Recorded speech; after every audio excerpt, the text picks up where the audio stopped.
Okay, so we'll go ahead and get started. Do you have the ability? Oh, great. Do you mind putting that up? Oh, that agenda? Yeah. No, I do not have that on. I don't think it's on here. So we're gonna go ahead and get started. We're gonna have a couple of administrative items first, and then we'll check in on our on any comments we have from previous meetings or questions, and we'll have a presentation from our consultant team on the housing market analysis and some initial program analysis for the WDU program. And then we'll take any kind of questions and have any discussion on that, and then we'll adjourn. So I'll go ahead and get started by preparing us for the lengthy script of the electronic participation policy. Okay, so Virginia law authorizes the remote participation of board members, provided that a policy exists to ensure that such remote participation is consistent. Comply with the policy adopted at a previous meeting, the WDU Task Force, we will confirm that a physical quorum of the board is present, that it comports with the policy, and that the voice of remote participants is able to be heard by everyone in the room. So first, we'll verify that we have a quorum. Grace, do we have a quorum in the room? Yes, we do. Thank you. And now we'll check in with all of our remote participants to ensure their voices are clear and audible and at an appropriate volume for the meeting room. Okay, so I'm going to go through this for this. Those are the task force members. All right. So kind of hard to see, but we'll start with Megan since she's up there at the top. Megan Van Dam, are you connected to this meeting remotely? Yeah. Okay, your voice is slightly inaudible. Could you try again? Can you hear me? This is Megan Van Dam. I'm calling in from a very smoky Ohio right now. Okay. Thank you. Sorry about that. Okay, so then I think I move that that Megan Van Dam's voice can be heard adequately from her location. And okay, all right. Any concerns? All right, for our next person, okay, I think we have our co-chair Candace Bennett. Candace, can you please go off mute and verify that your voice is audible and clear? This is Candace Bennett, Chair of the Task Force, and I am here in my home in Lorton. Thank you, Candace. I move that Candace Bennett's voice may be adequately heard in this location. Adequately heard in this location. All right. Okay. That's what they did last week. Oh, okay. Sorry. Shoot, I'm no Candace. Okay, so we'll go ahead and vote. Sure. That's what she did. Oh, that's okay. So we'll go back to Megan. Is there I guess, does anyone move to? You move, so we'll second. Okay. Okay, great. Thank you, Lenore. All those in favor, say aye. Aye. Any opposed? Any abstentions? Great. And for Candace Bennett, any second? Yeah, thank you. All those in favor, say aye. Opposed? Abstentions? Okay, great. Next, we have, I think, Barbara Byron as an, Barbara is advisory, but it'd be good to see if we can hear everyone's voice. So I'm just going to check in with you, Barbara, informally. Thank you. I'm here in my home in Alexandria, Virginia. Thank you. And I think we have Rachel, back to you. Great. Okay, Callie and Rachel, can we just make sure we can hear your voices even though you're not part of the task force? Hi, it's Rachel. Hi, it's Callie. Great, thank you. And I can't see, I think there's one more person. John. Great. Okay. All right. I moved. Okay, so John Waskowitz, are you connected to this meeting remotely? Yep, John Waskowitz here. I'm connected from a slightly less smoky Connecticut. Perfect. Okay, I move that John Waskowitz's voice may be adequately heard in this location. Is there a second? Great. All those in favor? Aye. Opposed? Abstentions? Awesome. Okay, so perfect. So now let's see. Good. So pursuant to the policy for participations in meetings by electronic communication. Oh, this is it. It's on the other page. I'm so sorry. But we voted, so we're great. All right, we shall move on. We kept moving, so I figured we kept. I don't believe I have any announcements, but Candace, do you have any announcements for the good of the order? No, I have no announcements. Okay, great. So I think first off, wanted to, I guess the only thing we did want to flag was behind your agenda, you should have some sales and resales data of the affordable dwelling units. This was requested by one of our task force members, and we thought it'd be valuable for you all to see a program that's been kind of up and running for a while and what we've been seeing over the past 5 years, both in terms of the number of units sold and those that are receiving our CDBG down payment assistance. So happy to answer any questions on this, or you can just sort of have it as an informational item.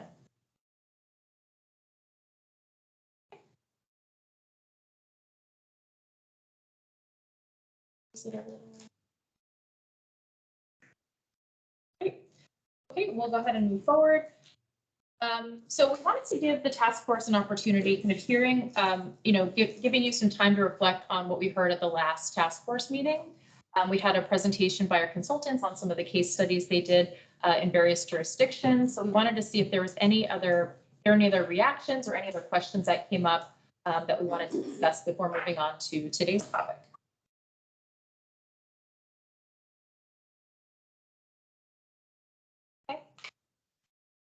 Sounds good. Well, let's keep it going then. All right, so today we're going to have our consultant team from HRNA come and give us a presentation on the housing market analysis and their initial program findings. So do you want to introduce yourselves? I met most of you online, but it's great to see faces in person. So my name is Anna Galicchio. I'm an analyst with HRNA and I've been working in the DC area on housing for the past 2 years. So it's been great to get to work in Fairfax. Introduce Olivia. Yeah, hi everyone. I was listening in on the last meeting, but don't think I necessarily got to introduce myself. I'm a bit new to the team.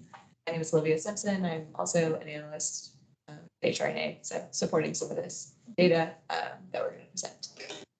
Thank you. And Callie, do you want to introduce yourself?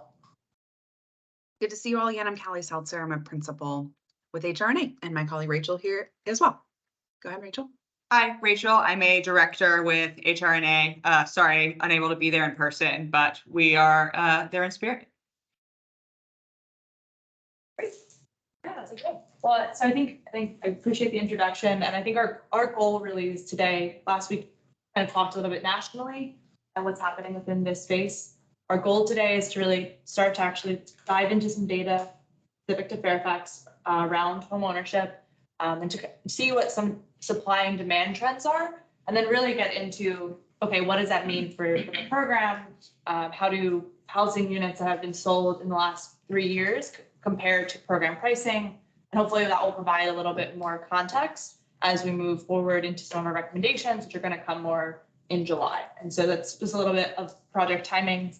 To get started, let's see if I can get it to go.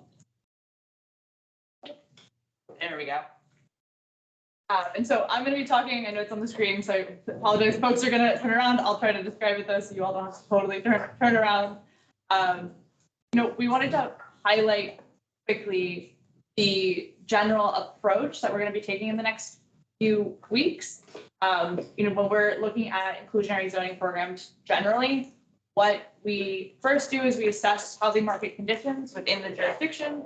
When we're doing this analysis, we're looking at Fairfax overall. We've also picked 4 sub-regions, one of which is Tyson's Corner, as that is an area of which we're going to be doing a little bit further and deeper analysis. And so we are, a lot of these trends, unless highlighted otherwise, are going to be looking at the county overall. And from there, we use that understanding of the housing market to be able to develop some feasibility scenarios. We've gotten a lot of great input from some of the task force members on assumptions. And so we're going to be moving into that, using that information in combination to what's happening in the market to be able to develop recommendations for programmatic changes. It's kind of generally the flow of how we're moving through this process. But today we're really focusing on what the local housing market conditions are. likely this is going to all sound like things you already know. You work in the space, and it's going to probably be similar to what you already know. We're hoping it really reinforces kind of the goals of where we're going with things. Does anyone have any questions before I keep going about this general process? Great. So a lot of text in the slide. What we wanted to, before we jump into everything today, wanted to kind of highlight generally the trends that we're seeing. And we're going to go through each of these and really explain in more depth. When looking at the market overall, there seems a greater availability of homes for 120% AMI households than compared to the other income groups. We're looking at 80% AMI households as well as 100% AMI households. There's a lack of availability of homes at under 100% AMI. So when we're looking at what point does the market become constricted for households? It really is, there is a decent amount of stock that someone at 120% AMI may be able to afford. Not a lot. I'm not saying that they're able to afford everything, but there are houses that they can afford. When you get under that point, that is when you really start to see it being really, really challenging for a household to be able to find the type of home that they're looking for in the price range that they're looking for. Can you remind me what's 120%? Yeah. That's a good question. So we're gonna jump into a little bit deeper, Okay. as I know it's a little bit confusing. And so we're talking about AMI, where I think it's at, I remember off the top of my head, it's like 150%. Is 150K is a 50,200 right now. yeah. So that's 150 is median. And so when we're talking about 120% AMI, we're talking about folks that are making, I think, around $170,000. So this is, pretty high income folks. When you're thinking more broadly in the region. And so when we're talking about under 100% AMI, we're talking about underneath that $150,000 measure. And that's like general numbers, so don't want to. 150 or 170? So 150 for 100% AMI. Okay. Yes. And we've tried throughout the presentation to do both to show you what a generally comparative income is for the AMIs we're talking about. Of course, when we're talking about AMI, the reason we use that term is because it varies depending on how many people you have in your household. And so if you're a 2-person household, the actual area median income number is different than a 4-person household is. We use AMI because it is a way in which we can generalize across all of the different household sizes. And so that is like, while in the presentation, we most are using, I think, either 2 or 4-person households, and I'll identify those points, which is why the numbers may look different at some points. But we're trying to use AMI as a way to standardize across, and as opposed to just talking specifically about an income. Thank you. I appreciate that question, because that's something, it's a bit confusing. We want to also talk about today, there's a limited supply of affordable larger homes. When you're looking at the stock in general, a lot of the new homes that are being produced are 3+ bedroom units, which makes sense for the county. But for the availability of those homes being affordable for those families, it's very, very small percentage. So that's something else we've noticed. And I think the typology of homes that are being sold is important because, we're in terms of thinking about marketing and how we're pitching things to families. And lastly, we're going to talk a little bit today about the variation across submarkets. And when we're thinking about the county as a whole, there's a lot of averages. We're going to highlight a couple submarkets today so you can kind of get a better sense. You all know this already, but things are different depending on which part of the county that you're in. So we're going to talk a little bit more about that. So these are the submarkets that we analyzed. When we're selecting the submarkets, there's a couple factors that went into this decision. We wanted to first highlight areas that we're seeing high growth or areas that there is planned future growth. And so we wanted to highlight parts of the region that there's a decent amount of new development happening in, as well as to highlight some areas that have diverse typologies that are being built, and as well as have a larger range, to show different income levels. It's how we ended up with these 4. Of course, obviously these aren't the only parts of the region that are growing. We wanted to have a representative sample though, and being able to talk about just different trends that are happening across the entire county. Yes, was that in conjunction with staff that you came up with these 4? Yes, I think we basically said those are probably They're probably representative of some of the different types of areas in Fairfax. We wanted to definitely capture some of the urban areas. We wanted to capture kind of the range of housing types as well. Did you think there were others that? Yeah, like Annandale, that whole like middle section. I would say the Route 7 corridor, Bailey's, from the Alexandria border, that's part of that future.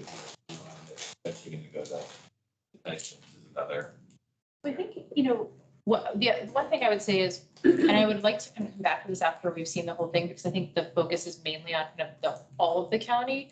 And then I think we can see where we want to get more granular if we have questions that come out of it. So that's really helpful. And we appreciate that feedback in terms of where places you're thinking about is like quote unquote high growth. We really, when we made the decision, it wasn't simply areas that are growing, like high growth areas. We wanted to be able to show you the diversity and ranges within the county. And so that's kind of how the decision was made. And with Tyson's Corner, we're going to be doing further analysis as part of this in the next stages of our work. And so that's why it's on this list. And so we can definitely talk more about that. We have most of the presentation is going to focus countywide. We have a couple slides that are going to highlight these different parts. I think this is one of them. So since 2018, using data from the county, we analyzed new housing construction. This is really important when we're talking about and thinking about the workforce development unit program, because that is where these units are coming out of is new construction. So there have been over 6,400 new units that have been sold in the Fairfax County. And this is only 2% of total sales, just for context. So there is a lot of that happening. Yep. Does that include, so all new construction, are we talking about subdivisions and stuff like that, but are we also talking about sort of tear down, rebuild, full rebuild, new construction as well? So Yeah, I think you know the answer to that. Yeah, it does. So this is data from the county at the parcel level and the way that we calculated it is just really quickly. So homes that have been sold and then looking at their year of construction. So it includes definitely like planned developments as well as, someone on the block tears down a home, puts a new one in place. And all types of. Yes, so condos, townhomes as well, and then single family, And so, I think what is really important to take away from this slide is that there's a lot of new demand and new homes being built in more of the northern parts of the county.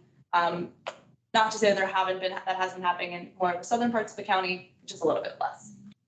And so, we've highlighted the 4 submarkets here just for reference. And I think what's really interesting, and we're going to get into this a little bit as we talk through the presentation, is the types of homes that are being produced in each of these areas is different. Tyson's Corner, a lot of condos compared to, Richmond Highway Corridor. That one is going to be a little bit more towards single family homes. Bell and Chantilly, a little bit more towards the single family. And so, there's depending on where you are in the county, there's different typologies that are being built. But this is just to show you generally, a lot more development happening a little bit more in the northern parts. The numbers look so small. Yeah. And 126 homes. Yeah, I said the same thing. I was thinking the same thing. Like, That's the biggest struggle part is that the total supply anyway is so constrained that I think this is important to acknowledge is that when when your supply numbers are lower between 2010 and 2020 than they were in 2000 to 2010 in terms of what's being built, that is going to limit how many units are going to be produced with this program. You're constrained by how many units are being produced. I think we Overall. should use that slide as the opening picture. Processing that rezoning. There's only been.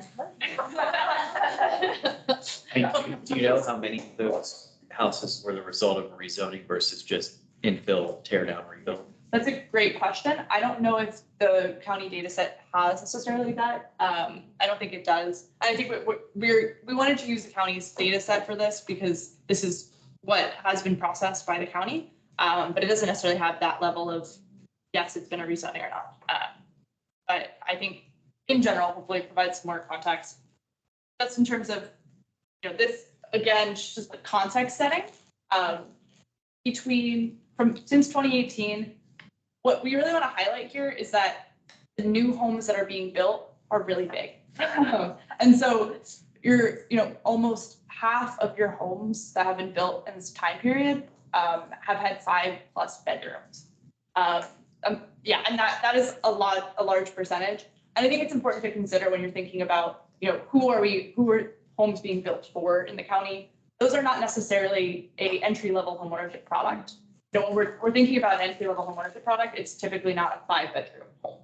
And so, these are also all just trends that are happening in general.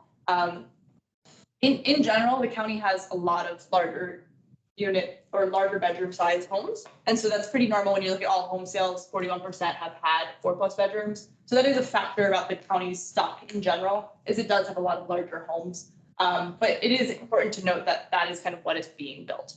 Wait, is it just a bedroom count? Because it could be a townhouse. And I think that's an important clarification. We've focused on bedrooms here. The data is a little bit more fuzzy in terms of when you're talking about typologies. And so we wanted to just focus on bedrooms because that is kind of like a point of reference in terms of how many people per household, like household size, as well as what people are looking for entry-level homeownership versus. Yeah. The entry level has 3 bedrooms. Yes. 4 bedrooms, small condos. Exactly. Yeah. So there is obviously that acknowledgement that everyone's needs are a little bit different. And yeah. Just to kind of go off to what Scott had said, we know that some of this is going to be the tear down and rebuilds, right? Especially like you're seeing in some areas. But is there data in the county data set of the original year built? And could we sort of like parse it down there? Like if it was built, original build is 2018 to present versus like, pre-2018, then we know it's a rebuild, right? Maybe we can sort of get that granularity as a next step to yeah, I can't guarantee that, but we could probably look at the parcels and see some of that change over time. I think that our real hope with this is to really talk about,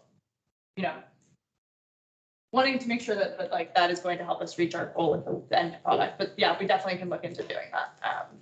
I'm not sure. We'll have to play around with what the actual data would allow us to do. But yeah, definitely. Well, the other way to do it would just be any new construction that's more than 10 new houses being built. That way you're waiting out the tear downs and it's just focused purely on the rezoned property that's multi 10 units or more. Yeah, we can definitely try to bring that stat for you all, just so you can see what percentage is more of those planned unit, like larger developments. Yeah, so we'll add that to our list. I guess, hi, this is Rachel. I think there's just one point that I do want to add, and one of the reasons that we did kind of want to look at the housing stock kind of more holistically, and that when households are thinking about and making choices about homes to buy, it isn't always necessarily a choice of, well, we're only going to consider a home in a new subdivision, or we're only going to consider kind of a new tear down. So one of the reasons that we also felt that it made sense to kind of focus on data at the more aggregate level is because that is sort of the universe of choice, and what is affordable to that household and what has the number of bedrooms, et cetera, kind of within that whole universe is really how households are going to be making decisions. And so we felt that particularly at this stage, it really did make sense to kind of evaluate the housing market in the county more generally, more broadly. Yeah, thank you, Rachel. The only thing I would add on that, and I think the reason I asked the question initially is that if we're trying to tie it to the WDU program and affordable, those units only come in when you have a rezoning. Definitely, yeah. They don't come in for a tear down. So I do think it is a distinction that we probably need to understand in terms of what units are being produced through those rezonings, because that's going to be where those WDUs come in. Yeah, definitely appreciate that. And I think we'll see if we can sort out that point. I think we can, but we'll have to play around with the data a little bit and make sure that we can actually change. I won't 100% guarantee that, but I think we could try to get that number for you all for the next meeting. I mean, the county's GIS data has like the information on everything that's through rezoning, so it feels like you should be able to cross-reference that. Yeah, so we'll get that for you all next time. You have a couple of those. There we go. And so now that I know it's a little tiny to read, but shifting away from just the general housing supply and talk through, generally what median household incomes are. This goes to your question about comparing them. And so the top dark line in Fairfax County is the median household income. That's $134,000. Or I'm sorry, that's Fairfax County's line. The area median income is below that, which is 129,000. So I gave you a little bit off there. That was from 2021 though, so it has. Yeah. So we're using 2021 data for this point because we're relating data to the existing data sets that we have from the county, which are a little more updated, as well as American Community Survey data, which only goes up to 2021. So I want to acknowledge that point. That's why we're using 2021's AMI levels.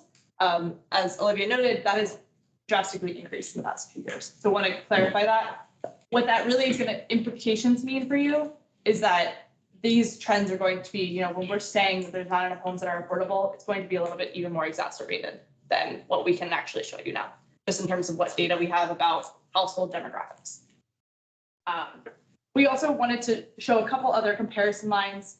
For Tyson's, you have a lot more renters in the Tyson's area, which means that, generally when we're looking at the trends, renter incomes are lower than homeowner incomes are. And so, Tyson's swaying a little bit more towards renters, has a lower income level there at 126,000, just below the area median income. And then, we wanted to compare also to Richmond Highway Corridor. Out of all of the submarkets we looked at, that's the lowest level of median household income. And all of these are lower than what the county's total line is. And I think that is really brought on by the fact that you have a lot of really high income earners in very specific pockets of the county. And that really pulls up the entire county's AMI. You all know that fact, but just explaining that why that shows up later on. And so I think what's really stark is that incomes have not grown for renters. And we keep talking about renters because those are the people you want to get into homeownership opportunities. We're using renters in that sense. Obviously, the program isn't limited to first-time homebuyers. But, when we're thinking about who we want to get into homeownership opportunities, these are your current pool of applicants. Renter incomes have increased by 29%, which is a decent increase, in the past 12 years. But home prices are at 100% increase from 2011. And so, you can really see, particularly in the last 3 years, that it has become increasingly unaffordable to attain homeownership. And this is driven by a couple things. Construction costs have increased. Your mortgage payments are going to be higher because of interest rates. And in general, the market has just been really constricted in the past 3 years, and that's a national trend. But, when you're looking at the county, it is becoming harder and harder to become a homeowner if you are a renter. Any questions on this before I keep going? Or this sounds like something you all already know. Yeah. And so, next we wanted to talk a little bit through what share of homes are affordable at varying income levels. What we have done is using the county's current pricing for the WDU program, we have bucketed what homes have been sold in the past 3 years under the current county pricing, if that would be affordable, and how many households that would be affordable to. And so when we're doing this, we're looking at a 4-person household. And, the county, under county current standards, that would be equivalent to a 2-bedroom home. And we've added these up here just for reference for you all, in terms of how we're talking about and thinking about these AMIs. So just as a point of reference for you. So, and this is from this point forward in the presentation, these are the numbers that we're using. Okay. Yeah, so when we're talking about for an under 80% AMI household, that cutoff point is around $114,000. For 100%, it's around $140,000. And for 120, it's around $170,000. The maximum affordable 2-bedroom home pricing, you can kind of see those there, and these were based on the current county's pricing standards. How do you arrive to that percent pricing? Is it 30% of? It is a calculation that takes into account 30% of the challenges and we're doing this analysis currently is it's currently by the maximum household size rather than the average household size, like a rent might be determined. So we're looking at that, we're looking at the new interest rates to try to update that. And then given the new AMI that came out, we're going to be, looking at publishing a whole new price schedule to kind of look at all of those different levers to make sure that our prices are affordable. Yes, I'm just curious as to how like, what's the formula for the 342 part? And we could, probably we could share that entire, the formula that we use for calculation of WDU prices as it's currently set. Yeah, there's basically like the 30% of the maximum household, Yeah. there's condo fee assumption, there's a interest rate assumption. Yeah, then it's kind of a spreadsheet that we use. Yeah. A little more complicated than rentals. Rentals are pretty straightforward, but. So, yeah, and I think as part of this study, we're looking at how we're adjusting that. And I think that's, with the caveat that this is based on current and not the adjustments that are being made. So under the current. And also just to remind everybody that from the first meeting we had, I think, and I'm sorry that we can share that with you if you haven't seen it yet, but the prices at the 120, they take a lot longer to sell. And we saw those times in the market be hundreds of days, not just a couple months where you might expect.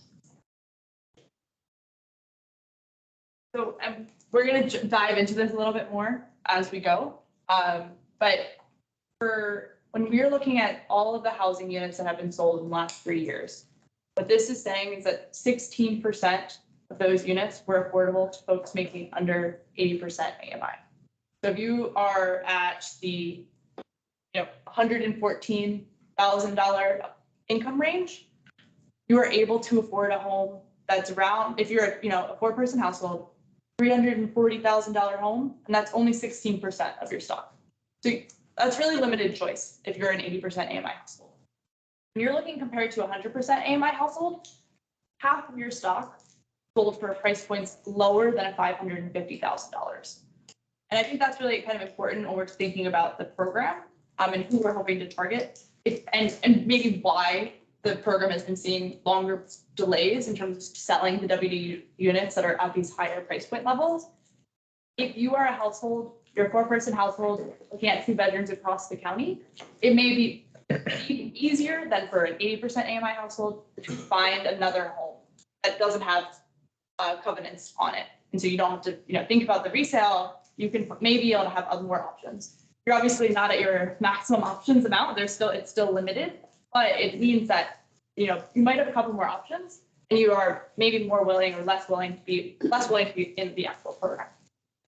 Is this the total housing stock? So 16% of the total housing stock? Okay. Is that great? Yeah, Okay. of homes sold. Of homes sold, So this is sorry. Actual sales. Yeah, okay. Yes. Not just WDUs. Not Right. just WDU. This is of total sales. So we're saying, putting yourself in the mindset of your 80% AMI household, you're in the market of, you've been in the market for the past 3 years, you can only afford 16% of what has been sold. So that means, you're looking at listings, like 1 out of like 20, you're like, okay, yeah, I can actually afford that.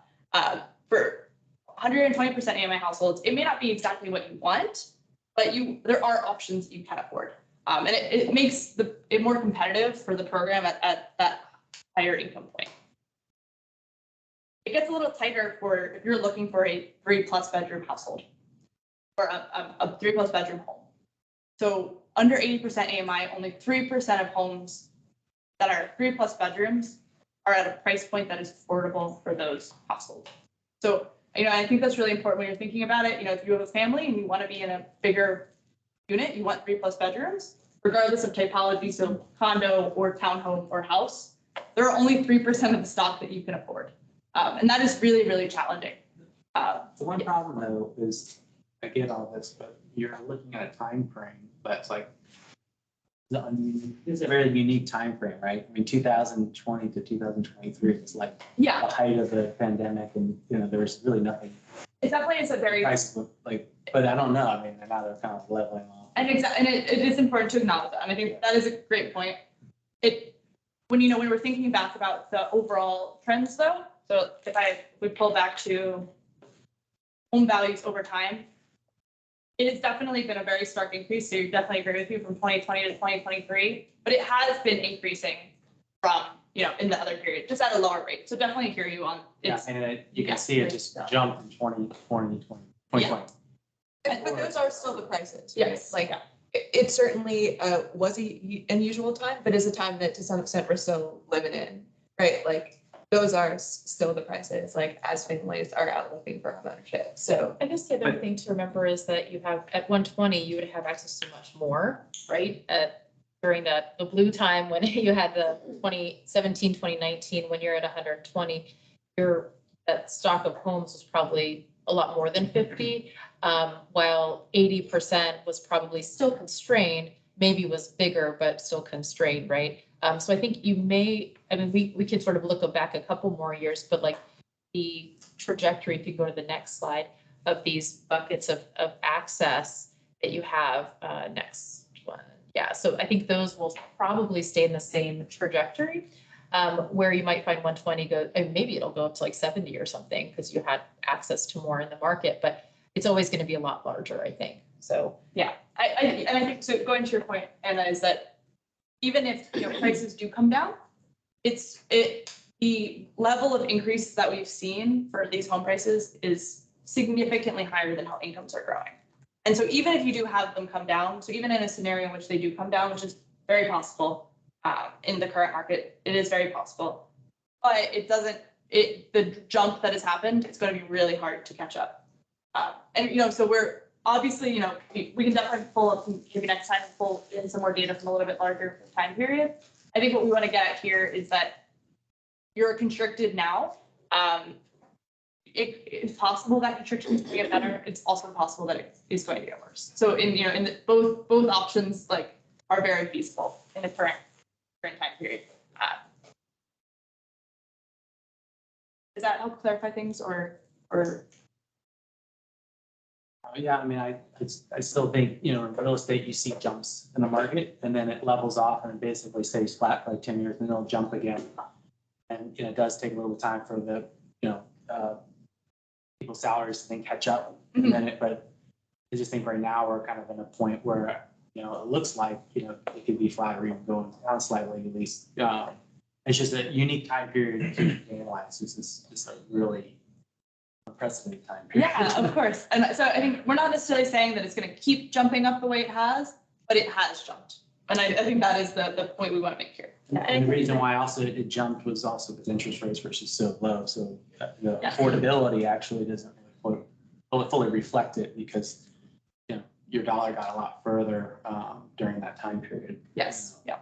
Well, and I think, I would say traditionally the Northern Virginia sales market, even though it'll definitely plateau, if not dip slightly, but I don't think it'll ever get back to those levels, I don't agree with that. Yes. And so, but with the AMI, seeing the sort of very steady kind of low rate of increase, that gap will never be much, we'll never get back to the gap that we had back in 2019.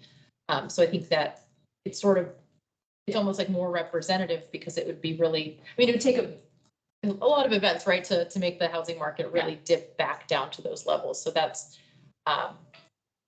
anyway, so that's kind of an interesting way to kind of sort of look at the future too, because it's probably going to stay reasonable. And it also is a wage distribution question because it's not like we have an even distribution of wages across the AMI level. We've been seeing there's a lot of analysis from George Mason that shows that we have more of like a barbell distribution of incomes. Where you have a lot of people in that 80% AMI and below range, and that's kind of their incomes have been stagnating and growing at a lower rate, where then your averages and your medians are being pulled up by population growth in the 120% AMI and above. Their wages are growing much faster in population. There's more of those households moving into the area almost by definition because that's all that can afford to move here, and a lot of lower income households are being priced out. Yeah. So that's like the shifts in who can afford to live in Fairfax County. And when you shrink down to Fairfax County's large geography, but it's compared to the DC metro region, it's just one subset, it's almost by definition, as prices increase, lower income people are priced out, which raises the median income, which raises, it's this vicious cycle there in terms of the data shifts, and as median incomes rise, even as if you're catching up, if the median, if median incomes are catching up to sort of the home prices, it may not be as much of a function of lower income households or moderate income households earning more and being able to afford the market. It may be a function of higher income households moving in and replacing it as lower income households move out as they price down. No, that's really interesting because I wonder if we could layer the data that we have of the, if you can go to 2 slides forward. If we can layer that with the number of households in those categories too, to kind of see, okay, this is their access, but we have, X% of the population fits into that, into that category versus like what percent of the population is at the 120. And then so it'd be interesting to see given that barbell, I think that's probably correct that we have a large portion of the county that is under 80% AMI. And so if that need is bigger, sort of layering that demand with the supply will help us. I think that's really interesting. Yeah. And I the last thing I want to say is that on this slide and just in general, is that when no matter what, you're a renter household, you're still $50,000 off, even in 2011. Or I guess I'm trying like $40,000 off from income needed to purchase the median home. And so I think that this has been an issue for a long time. There's still a humongous gap, and that gap is only going to get bigger. It has gotten bigger the past couple of years. Maybe it'll go down, but the gap is always there. No matter, in the past 12 years, the gap has been there for a renter household. Anybody earning below, in this case, like $140,000, that gap exists. So we've talked a little bit through generally all households. This is for units that are with 3+ bedrooms, regardless of typology.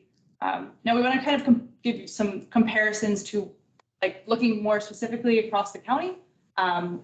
These are, share of homes that are affordable to households making less than 100% AMI.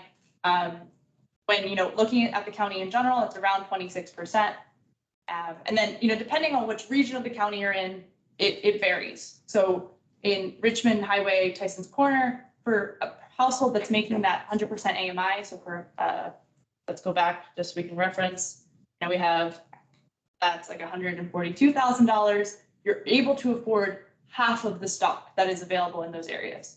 But, the type of stock in those areas depends on where you are in the county. And so in Tyson's, only 9% of the units that have been built with 3+ bedrooms are affordable for those income households. While in Richmond Highway, a larger share of those units are, larger units with 3+ bedrooms. I think this really what we're trying to hit home here is that while affordability may exist in different parts across the county for a little bit higher incomes, the types of housing that people are looking for may not exist in certain areas. And so this is kind of getting at that a little bit, but happy to explain that, or if Hallie or Rachel, if you have any other thoughts about this piece. I think the thing that sort of build up what you said, that is sort of the takeaway here. We focused on Tyson's and Richmond Highway in a lot of ways because they are so different, but these dichotomies play out kind of all throughout the county.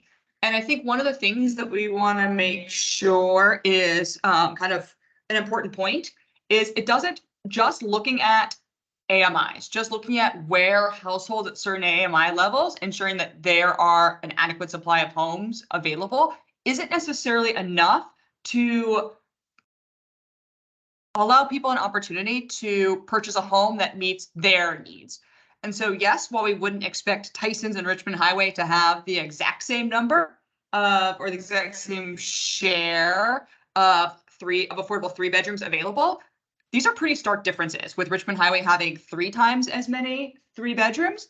And in some cases, in a place like Tyson's, right, where we do want to have a lot of density and we wouldn't necessarily have the 5+ bedroom homes, we're only looking at 3 bedrooms plus. So I would argue that in places where you do want higher density, what this is saying is that even those 3 bedroom units aren't even available. And so as we're sort of taking this and kind of continuing our analysis, I think one of the things we're really going to want to make sure that we're accounting for is, again, not just the AMI level, but also ensuring that that matches the kinds of units that households want and need to buy. That's really interesting as we're thinking thinking forward through how this data can inform policy with AMI limits as it relates to bedroom count, things like that. So if you think of, if you say we adjusted, the policy adjustments were meant to optimize, like we kept 120% AMI, but meant to optimize 30 press bedroom units, you know, putting aside for a second just how we get there. But let's just say that we were able to optimize, come up with recommendations that focused on that goal. You'd still see, so if you're thinking about time on the market, how to sell those homes, 120% AMI, 3 bedrooms, you could see that, you know, if units coming online in Tyson's, those you could probably see real quick sell time. And because of the dearth of homes affordable, 3-bedroom homes affordable in Tyson's, whereas if something's, you know, we're talking about densifying the Richmond Highway corridor with a BRT line and everything like that, we might still see some, you know, if they're producing 3 bedrooms there that are affordable at 120, you know, they might still see them lingering there. So, I mean, I don't know if it gets to sort of countywide versus geographic targeting for policy, that can get tricky because sub-markets shift over time. But, you know, if you think about it with like a one-size-fits-all policy for the whole county, you can see like really different results and outcomes. Yeah, and so I think that's a great point. I think obviously limited in some ways by, you know, this, or focusing on a very specific subset of program here. And so, you know, but what can we, you know, alter within the program that to try to target, you know, some of these challenges. And currently the program is separated, you know, Tyson's has Tyson's component, and then for the county. So, you know, there are some things that we can shift within different parts of that. And I just want to kind of say a note for Megan, and maybe that was might be hard for her to hear, but hard for us to hear her. Just gonna read it out loud to everybody, but attribute to her. But just to remember that outside of Tyson's, the policy does not have a proportional bedroom mix requirement. So I don't know if you want to expand on that at all, Bill, but. I mean, yeah, when we updated WDU policy last, we did not make that change. Discussed, I mean, Tyson's has it, but for the rental portion. Something. I'm just curious, can you sort of explain like what was the analysis and sort of the rationale for not making that change? It sounds like from what, if I'm understanding you correctly, that maybe it was evaluated and then ultimately decided not to make it. I mean, my perspective alone. Yeah. It was something to compromise with the development partners who did not like the WDU change by not implementing that policy for countywide. Provides the developer more flexibility when they're coming through the entitlement process, because it does allow them to kind of shift where they're putting some of the units within their development. Just to kind of, is it something that we can consider for this effort? And or because it was not kind of the rental, is it? I mean, I don't know that it's off able, but I think you'd want to try to be consistent between the two policies from an implementation standpoint. I mean, let's start getting Economics too.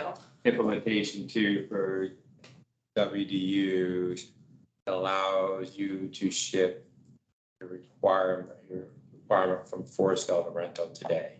So you may have a for sale component that triggers X amount of for sale WDUs. You put them in the rental components and never offer them for sale. If you have a mixed use product, to be able to do that. But most supervisors will say that doesn't work for them. Okay. I think it depends which district you're in.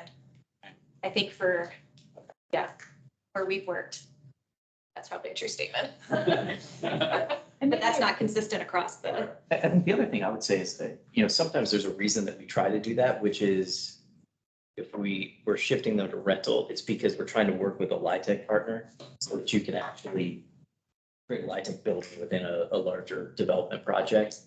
And you're shifting that, and at the end of the day, the county's getting more affordable units at lower AMIs than the commitment in the zoning. So like there are reasons that developers are trying to do that, and I don't know if they're all just because they're trying to, you know, game the system. We certainly have like those conversations. The current for sale policy is 12%. For the current rental is 8%. And when we do the implementation, if you want to take your 12% for sale and put them into rental, you have to do 12%. the same number of units in a rental as a rental AMIs. So Scott is correct, you get more total, but you don't create the home ownership option. Maybe it makes sense, you know, for our consultants to kind of take a look at that more granularly. So maybe it's not sort of expanded for everything, but maybe there's some areas where it may make sense economically, and then we can sort of bid it with the task force to kind of get that discussion. Or potentially, you know, take it off the table if it really doesn't make sense. And then we can also, you know, we can engage you know, external parties as necessary too. But if we, you know, if we sort of have some findings that could potentially show that there are some other areas like Tyson's that would really benefit from, maybe that the economics really work for that, potentially we could suggest that for consideration. Yeah. We've certainly seen for sale where it might be a for sale product, which is almost all market rate townhomes. They create the stacked townhomes for the WDUs or kind of the condo version of the WDUs. And I'm not saying it's bad, but we've done that in REST specifically to kind of create different options as well as keep a little more to lower the impact on developer too, but still creating that home ownership option. And a lot of it, it's just an economics problem. Like how do you have a project still pencil out with the affordable requirement and figuring out ways to make everything work? And I mean, that frankly, that's the reason you don't see 3-bedroom high-rise condos in Tyson's, is because it's not economic to develop that. They don't develop those at the market rate level. It's hard to shape a building to get those 3-bedroom. We definitely, it's nationally not just the Fairfax issue. I mean, I was surprised that it was that high. Yeah. Frankly, like, Well, we're showing the discrepancy, but like, Yes. I mean. Rachel, I think To put some really context on this, and like we purposefully, like we have the actual like total numbers for all of this, but just for the sake of not putting too many numbers on a slide, didn't necessarily include them. But that number, even though it's 8.9%, I think it was like 2 or 3 units. I mean, it just wasn't There's like a one huge condo number. building that's been built. Yeah, Tyson's, like so it that- was. Yeah, and I think that's an important context overall is that, you know, obviously it's hard to produce certain typologies. And so we can't overlook that fact. And so I think something that's important to note is that the next step of this for our team is we're going to be doing some of that feasibility testing. We're going to start at the broad level, looking at just price points and kind of testing out things from that side of things. And then once we get past that, we'll be able to do some more feasibility testing on a couple other levels. But we hear you on that, and when we're modeling this nationwide, there are certain typologies that aren't built because they don't pencil. We were working in DC recently. I had a similar conversation with Office of Planning there in terms of why they weren't seeing 3-bedroom units and in certain parts of the city. So we definitely hear you on that part. You should keep that in mind as we're thinking about if there's any adjustments to incentives. So if you set as your explicit goal that we want more 3, because that's where the gap is, the 3 bedrooms for those higher income levels, the 3 or more bedrooms, then the density bonus that is tied to additional FAR may be more beneficial than is tied to specific number of units. Because if you're still capped out on how big you can build, but you're getting extra units, that's an incentive for smaller unit sizes. So it's just something to think about, all the different moving pieces and trade-offs associated. Yeah, and We've experimented with that on a case-by-case basis where I forget the exact, I think it was Arrowbrook. Where he kind of had 2-bedroom units was 1, or maybe it was 1.5, it's like 1 WDU. If you did a 3-bedroom unit, kind of like 1.25, and I'm making up those numbers, but it gave you, so you could do fewer units, but have 4 3, so kind of balance it out a little bit. That makes sense. I want to remind everybody that like this is really just the zoning planning piece that's there. I mean, we want to encourage from the housing side too, that everyone's kind of comes to the table creatively and asks us how we can also help get that, right? So it might be that there's some gap subsidy that could be layered on to create some homeownership opportunities. We really focus on the often on the kind of the buyer side, but if we wanted to focus on the supply side more and sort of talk through that, or potentially, as we're opening up our NOFA and we're looking at kind of our priorities countywide for what the needs are, these are really important conversations that will sort of impact how we also are able to distribute our financing and other programs, because we have, other like CDBG funds, which we use for homeownership down payment assistance, we also have it on the production side as well. So just want to kind of, keep that conversation going, because even if we, we want to get as much as we can out of this program. And then if we think that there's a gap, maybe there's some additional tools we can use to kind of get to where we need to be as a county. So on the buyer side, like a family looking for, a 3-bedroom, do they care if it's in a condo or a single family? Is that like, we're creating more that maybe like a 4-bedroom condo that nobody wants because it's a condo kind of situation? Are they wanting a different unit type with more bedrooms? I think probably, Abdi, I don't know if you wanted to speak to that at all in terms of the sort of pool of home buyers and the sort of preferences you've seen, particularly on the ADU side, since that's sort of more of the data that we do have. Put you on the spot. Yeah, no problem. I mean, what I've seen, obviously larger family, more larger, it's a personal decision. So, if it's a larger household, they go look at the units and, prefer larger bedrooms, and for our condos, it's really thinking folks that are 1 to 2 person household and make it a condo. So it's always a personal decision, but the folks go and see the units and kind of envision themselves, okay, can I live here? And then for some of them, hopefully they're thinking about growth. You know what I mean? Maybe this is a starter home, but if your family grows, you may need a bigger unit. So it's really a personal decision. So is the question like, if we build a 4-bedroom condo, will they come kind of thing? Yeah, because we're talking about there not being 3+ bedrooms in Tysons, but those units may be all condos, so there is no need for a 3-bedroom plus. Also need in Tysons, but there may be for a 3-bedroom townhouse in Chantilly, for example. So it's like, it's not across the board, it's not the same across the county, so. Yeah. I think you have an appendix slide with all of the groups. Yeah, I think let's see if I got it. This one, yes, which one? Yeah. Yeah, so this is showing kind of what the distribution is across for homes that are affordable for all 4 of the areas we looked at. Obviously, as we're playing around with a couple other areas that you all had highlighted, we can pull some of that data as well. But as you're mentioning, there are a lot more options in Chantilly for 3+ bedroom homes that are affordable. But it also, when we start to talk about preferences, there's not really data necessarily to back up our what we're saying. So a lot of it is coming from developers. It's coming from, what generally people are talking about as they're thinking about things. First, a family looking in Tysons may not necessarily also be looking in Chantilly. Those are very different markets, and in terms of who they're catering to, and access to options, access to transit, all of those things are factoring into people's decision-making processes. My point is you may never get a 3+ bedroom in Tysons because we're not building 3+ bedroom in Tysons. We're building maybe but $1 million condos. Yeah, my guess is if you looked at the price point for those 2 they are 3-bedroom condos, it's probably, they made it a 3-bedroom because it's a premium in that portion of the building, and they only did 2. Yeah, and that is the same thing we see in DC. Some of the price points for 3 bedrooms are really, really, really high. I heard that people in the Vita building were combining units and making larger units because it was people downsizing from large houses in Clifton and the RC area of the county, the southern part of the county, and coming into Tysons, but still wanted a larger space. I hadn't heard about that. So the Vita? Yeah. The Vita, yeah. That's rental, that's multifamily. I heard somewhere they were doing it. So maybe there was another one, the borough delivered a building, maybe. But I think that, developers are gonna know what the need is and build to what the need is. And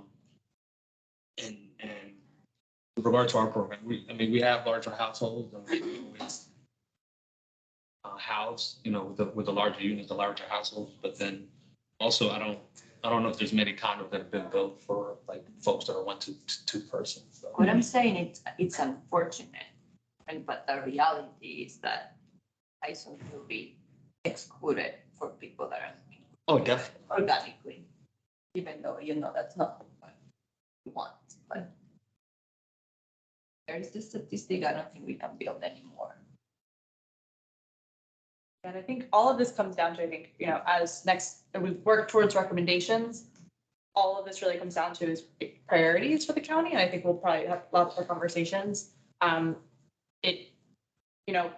looking at places like DC. For Office of Planning in DC, their priority is actually just creating units that are affordable because their policy is long-term affordability. And so that those units will be affordable. They want to see, maximize how many units we can produce so that those units will exist 50 years from now. That priority is going to be different in here. And so I think that's like, as we move forward through the process, what we're really trying to dig down and will be kind of what we're prioritizing within the policy is going to shift depending on how our priorities are. I'm not specifying number of bedrooms, just affordability. Yeah, and so it goes, all of these levers impacts the developer's ability to do their jobs. And so, making sure that the levers that we're pulling, we're not pulling all of them at once, shifting, things one at a time or things like that. And I think I'm just looking back through, these are some overview slides. And as I mentioned, kind of for next steps. Actually, go back. Yep. Yeah, just to sort of bring everything home a little bit in terms of the findings. Do you want to? Yeah, we can spend, sorry, I'm like, been chatting away and not looking at any time. So I'm glad I'm generally in the right area.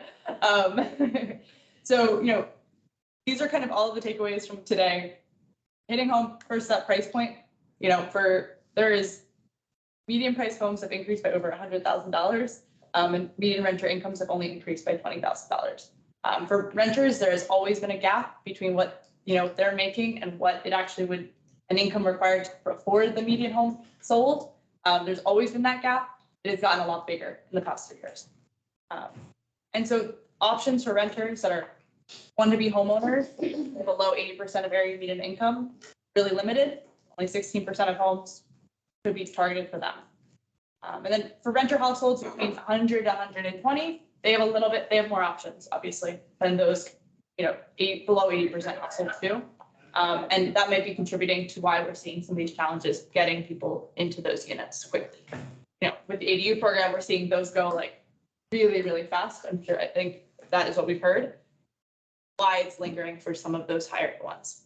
As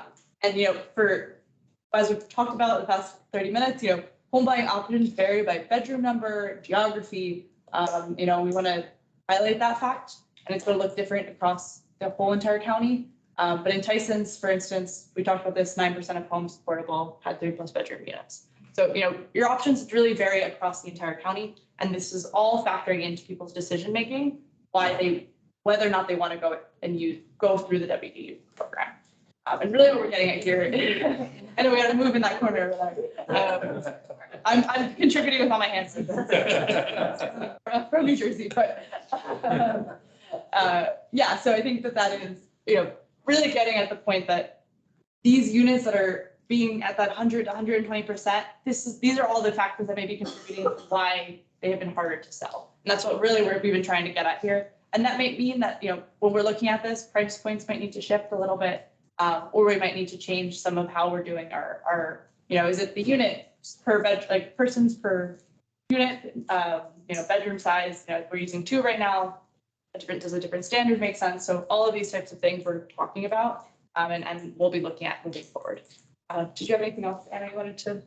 I think we can probably wrap up and talk about next steps. I did want to open it up for questions. So maybe before we even talk about next steps, we could just see, is there anything anyone wants to go back to? Any more information or data that we need? I think we had some really good, just a couple of areas where we wanted to really talk. And I also want to go back to that question about the geographies and to see if we did need to do any more, deep dive analysis. I think, as we look at those levers that Anna was mentioning, we'll be looking at various geographies. So I think we could take them into account there.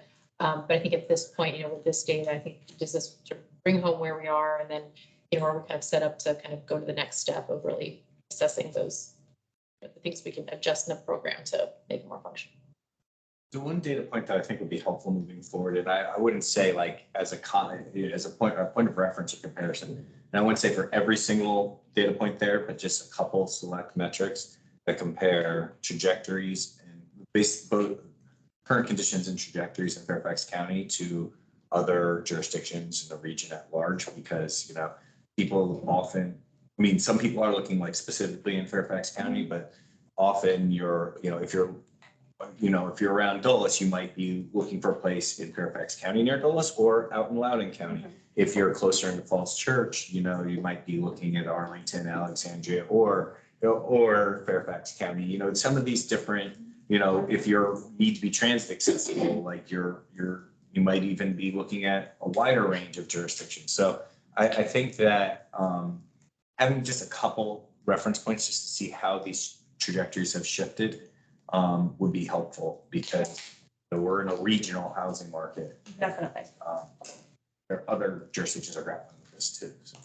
So just to make sure I'm clear, like, you mean when we talk about sort of the market for 120, rather than looking just at Fairfax County, we're sort of kind of stretching sort of when we do look at Chantilly analysis, you're also kind of taking into account that you cross the border and you basically have access to a lot more homes if that's where you want to be, like on that side of the, you know, with those housing types and that opportunity. Yeah, that's an example. That may or may not be like I'm not exactly sure off the top of my head like what the right reference points. I mean, even just looking at the trajectories of the median home price for a 3-bedroom in Fairfax County versus Loudoun, Arlington, City of Alexandria, for example, something like that. I think. Yeah, I'm sorry to interrupt, but I think that sounds like we could pull in some median home price data from across the region, as well as then comparing that as well to income data, and, you know, very similar chart, and show you kind of how Fairfax is doing compared to those regions to provide some context. Yeah.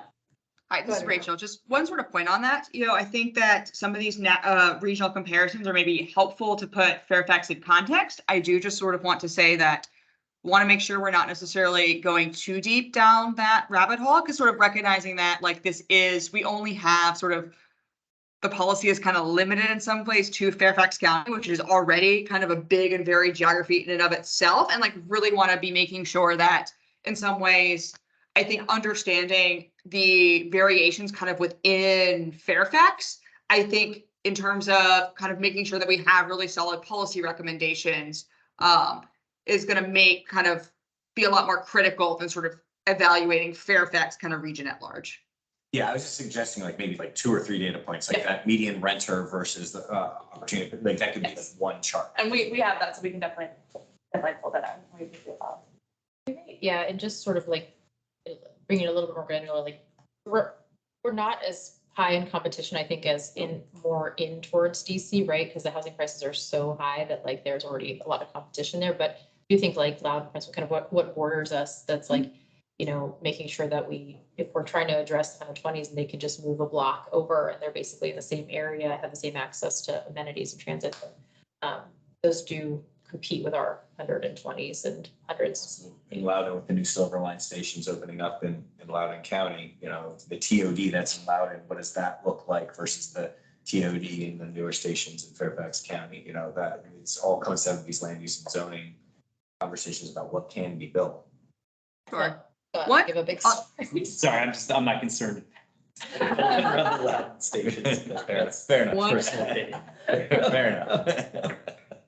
Hi, this is Rachel. Sorry, one other thing that I do just sort of want to say is that just the data that we shared with you today is just really kind of a small subset of all of the data that we looked at.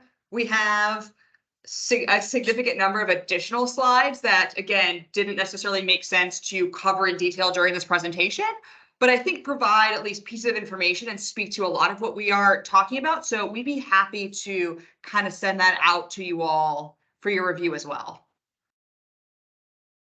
There's some more of that data. Listed on the web. It's a resource. Great. Any other topics of kind of like any questions or comments or additional?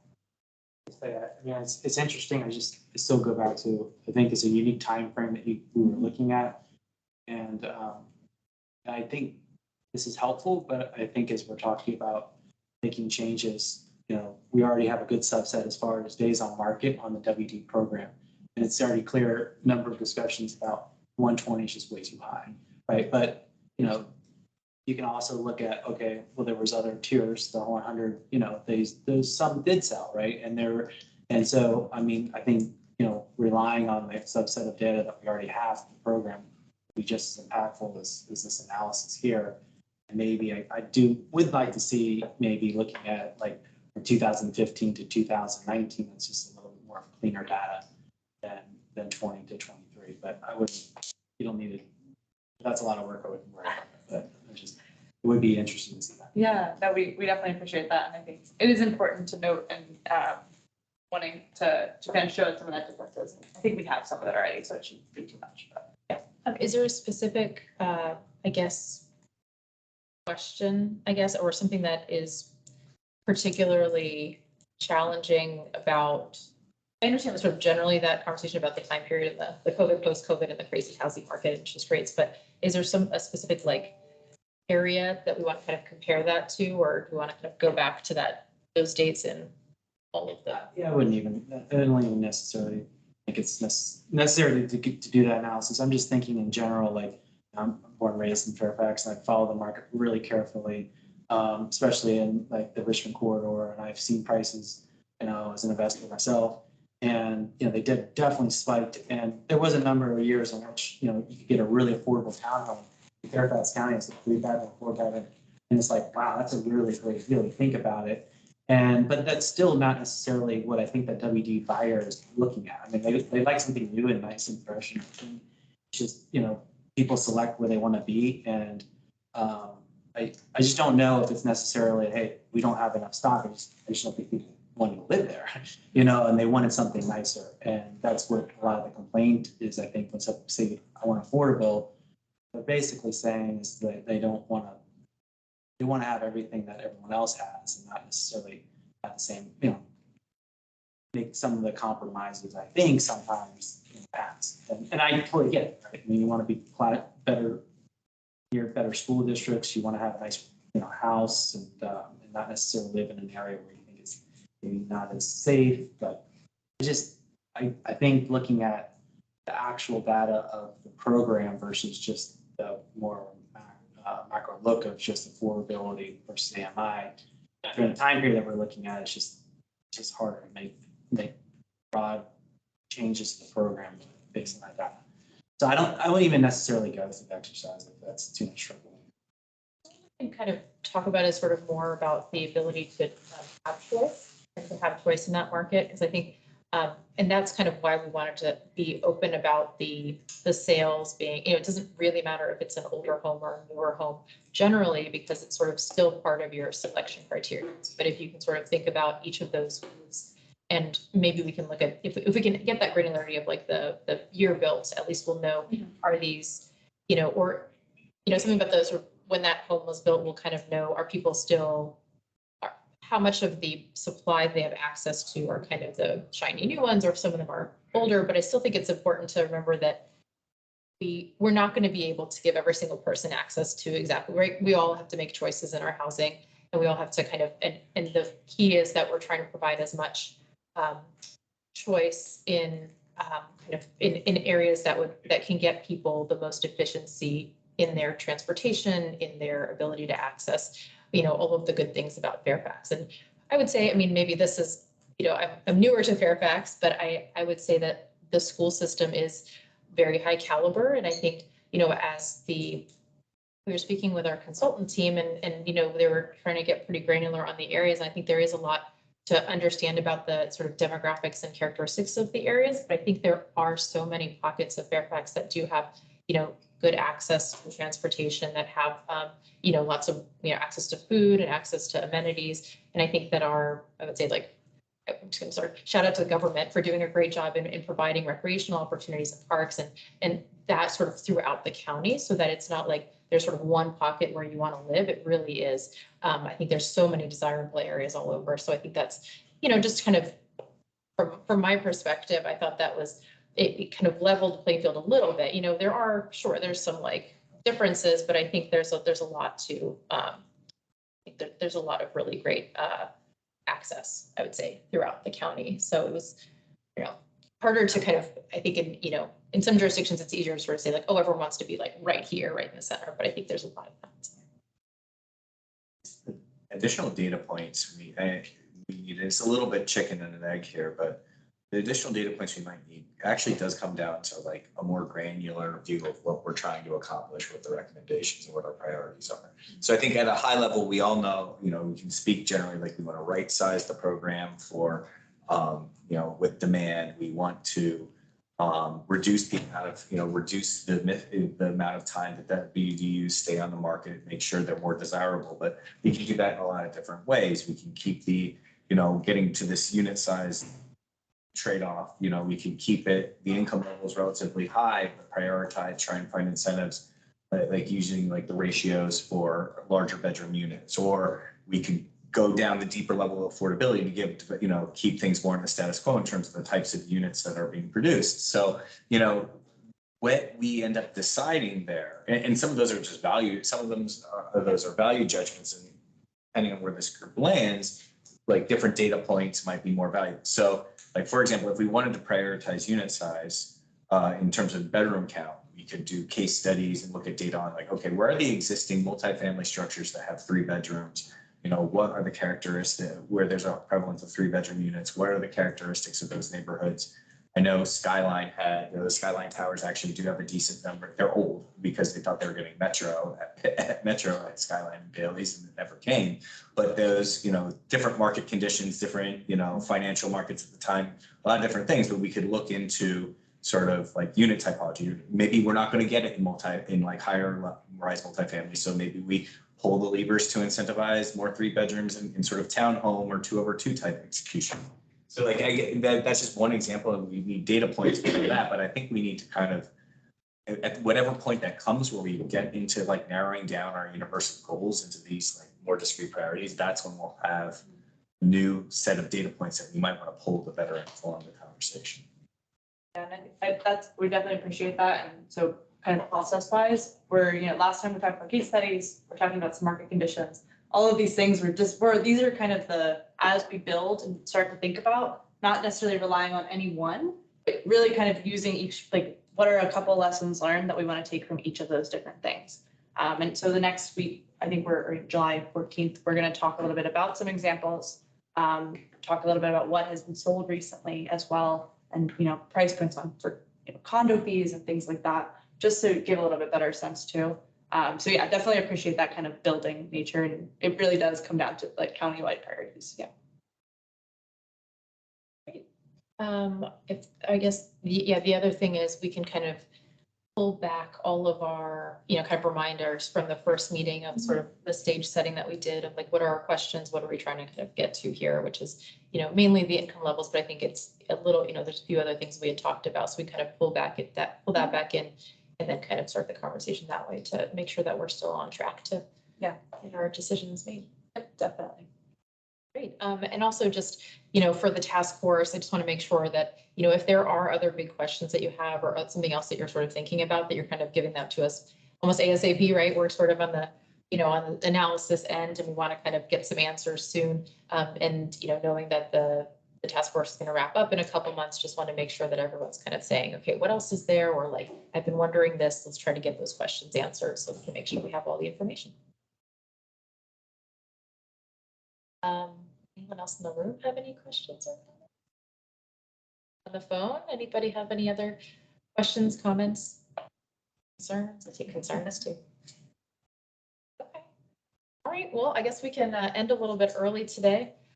We didn't really have too many discussion topics, but are there, let's see, yeah, I guess just adjournment is the last thing on the agenda. Okay, well, thank you so much, everybody at home, for joining us, or wherever you are. And thank you, everybody in the room. Thanks, everybody. Have a great weekend.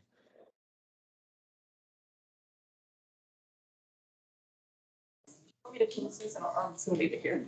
Okay, I'm not gonna touch the setup. It is. Okay.